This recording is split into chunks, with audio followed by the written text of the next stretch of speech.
पायाचा रोग घ्यायचा, पायाचा. हो ना, पायाचा रोग घ्यायचा. तुम्ही जे बांधा लागलं तेच घेणार. ठीक आहे.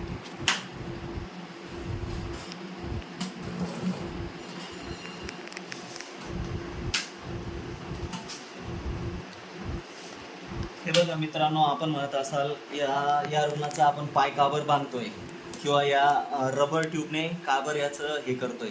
तर याचं कारण असं आहे, ज्या लोकांना पाय बोट पडला, मणक्यात गॅप पडला, नस दबली कमरेत, अशा प्रकारच्या लोकांना रक्तपुरवठा सुरळीत होत नाही.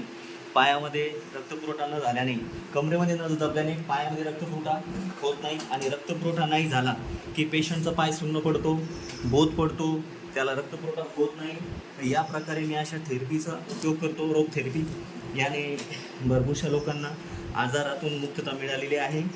कृपया आपणही या प्रकारे आजार घेऊन स्वतःची दुखणी कमी करावे. श्री स्वामी समर्थ.